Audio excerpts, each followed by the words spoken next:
So let's continue with a new concept of the enthalpy, that is enthalpy of phase transformation. So I will write enthalpy of phase transformation. First, under this, enthalpy of fusion. Enthalpy of fusion, delta or delta H fusion, this way also could be written. Okay, so by definition, when 1 mole of substance, okay, it is an enthalpy change. By definition, it is the enthalpy change. It is the enthalpy change when 1 mole of substance, 1 mole of solid substance is converted to liquid, is converted to liquid. Okay, very simple example, we'll take H2O solid, means like ice. It is getting converted to H2O liquid. The energy required over here or energy absorbed or released is called as the enthalpy of a fusion. So enthalpy of the reaction will be is equal to enthalpy of fusion for water solid. This is one concept. Next is enthalpy of vaporization. It is next is enthalpy of vaporization, that is delta H vapor. By definition, it is an enthalpy change when 1 mole of the liquid, it is the enthalpy change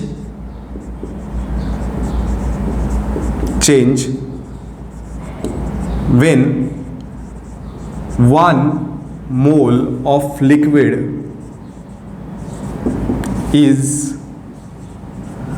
converted to gas.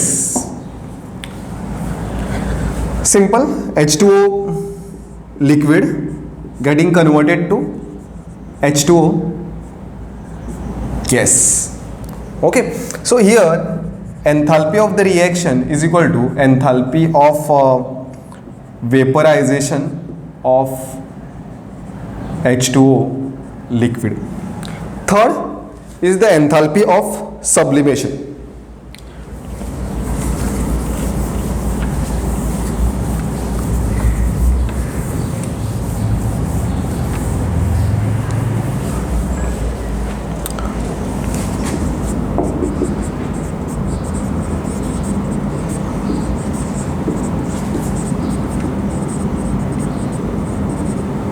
That is enthalpy sublimation.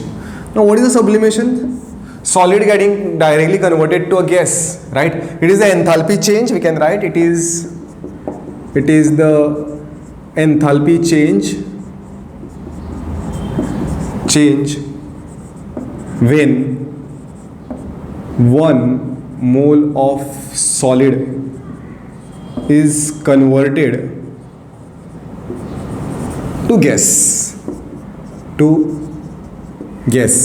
Means, let's take this H2O solid getting converted to, without changing it to liquid, it is getting converted to gas. So enthalpy of the reaction will be enthalpy of sublimation of H2O solid.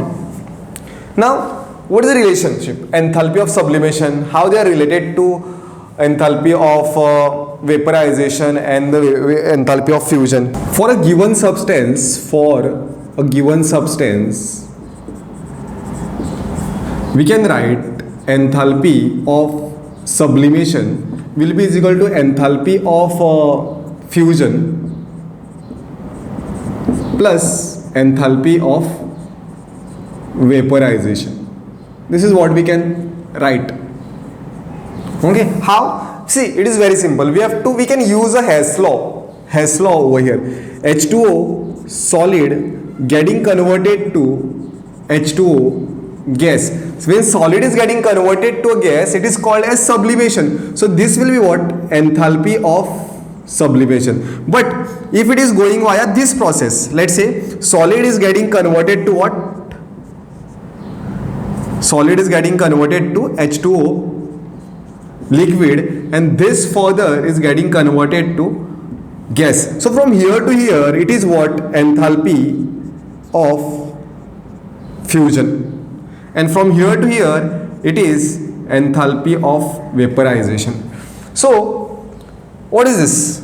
This is a Hess law. This is equal to this plus this, means therefore we can write this equation. Next is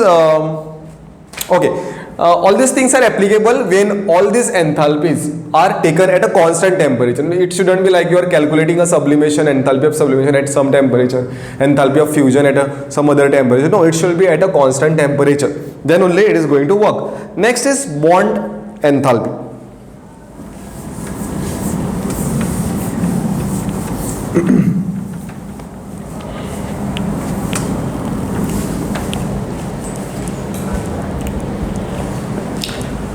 Next is sixth one is a bond dissociation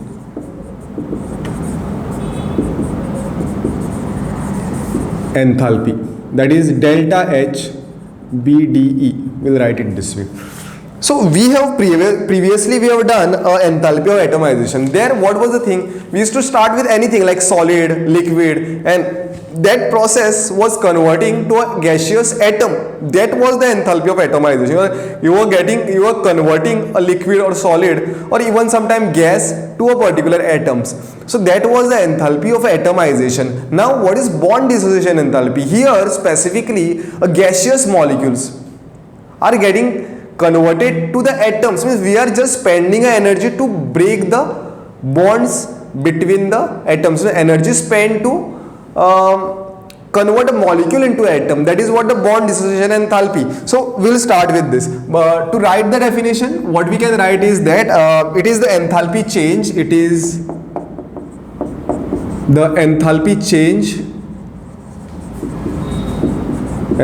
change when 1 mole of bonds, when 1 mole of bond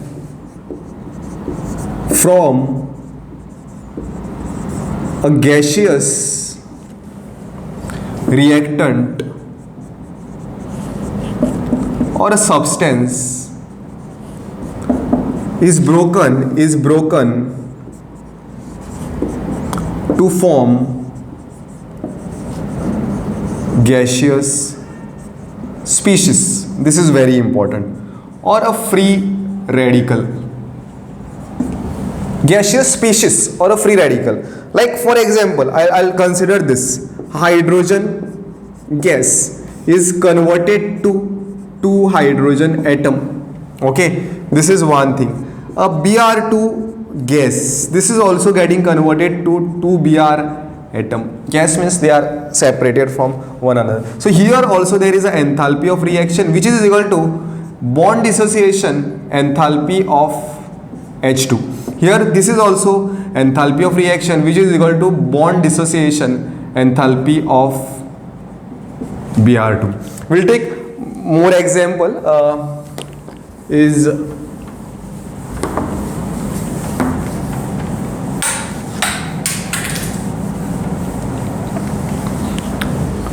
Let's take this CH4. CH4 gas is converted to CH3 gas and a hydrogen. Here one bond is broken. One bond between a carbon hydrogen is broken and it requires some energy. Let's say delta H1 is equal to delta H BDE1, which is equal to some value W. Some value W kilojoules per mole.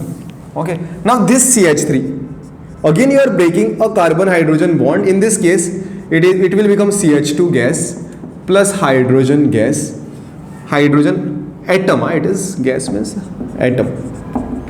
Delta H BDE2. This is some value, X value, some X value, X kilojoules per mole. We can break this CH2, which is formed. Again you are breaking one more bond and you are converting this to this gaseous species that was as per the definition, right? So here delta H3 is delta H BDE3, which is equal to, and further CH gas is carbon gas and a hydrogen gas. Delta H4 is equal to delta H BDE4, Z kilojoules per mole. Okay, so although in every case, in every step we are breaking a carbon hydrogen bond only, in every case we are breaking a carbon hydrogen bond only, but energy required at this enthalpy here, enthalpy and enthalpy over here, all these are different. Means what we can say in short is that X W is not is equal to X, and X is not is equal to Y, and Y is not is equal to Z. Okay, so although we are breaking a carbon hydrogen bond, same kind of bond we are breaking, but the molecules over here are different. So energy required to break, average energy required to break is different. So the enthalpies are also not equal. So let's introduce you to the average bond enthalpy. Please remember this data. I'll explain you what is average bond enthalpy.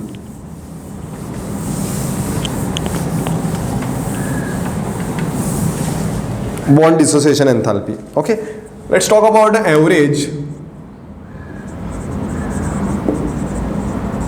bond dissociation enthalpy. Okay, so in the previous case what we can see is that bond dissociation enthalpy, average bond dissociation enthalpy, we can write it this way, delta H, like bond dissociation enthalpy for the methane. What you will say? Will you say it to be X, Y, Z or W? We cannot say like because at every stage although we are breaking a carbon hydrogen bond dissociation enthalpy is different. So delta H, we will write bond dissociation enthalpy 1 plus delta H bond dissociation enthalpy 2, that is Wx delta H bond dissociation enthalpy 3 plus delta H bond dissociation enthalpy 4 divided by 4. So in general what we can write is that bond dissociation enthalpy average is that delta H BDE 1 plus delta H BDE 2, okay, BDE 2 delta H BDE 3 delta H bond dissociation enthalpy N divided by N. This is how we can write the bond dissociation enthalpy for a different bonds. Next we'll learn about the application of the bond dissociation enthalpy.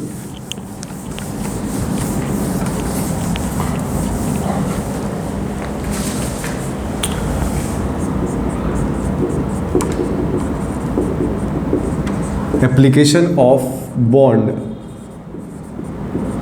dissociation enthalpy. So always it is a first application is to determine the enthalpy of reaction,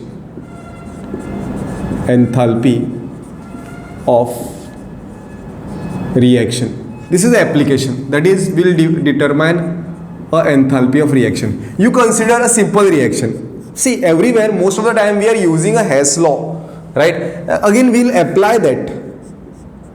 A2 is a gas getting converted to, A2 is reacting with B2 to give you 2 moles of AB gas. Okay, now this reaction here, the enthalpy change for this process is enthalpy of reaction. Let's write it this way.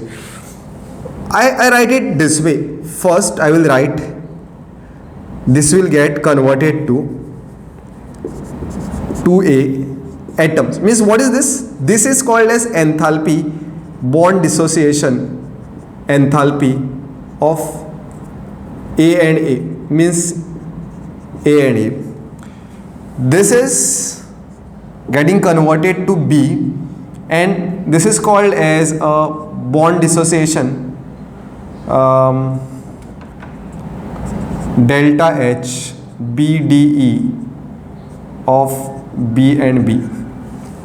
Right? This is also a gas. Now this arrow, if I write it this way, then it will add up, but I am writing it this way. So this is also a 2 times delta H bond dissociation enthalpy of AB. So AB bond is broken, then you will get 2 times A and 2 times B, 2 molecules. So 2 times I have written. So what I can write using Hess law over here, what we can write is that see this 2 enthalpy, this is equal to this plus this minus this. So this is the enthalpy of the reaction for the above reaction. So enthalpy of the reaction is written as delta H bond dissociation enthalpy of AA, right, plus delta H bond dissociation enthalpy of BB minus 2 times delta H bond dissociation enthalpy of AB. So what is this? Enthalpy of the reaction is what? Enthalpy of the reaction. This is the reactants. You can see these are the reactants AA, A2, B2, and these are the products. So what we can say is that how we can find if the bond dissociation enthalpy of the reactant and the products are given, it will be sum of bond dissociation enthalpy of all the reactants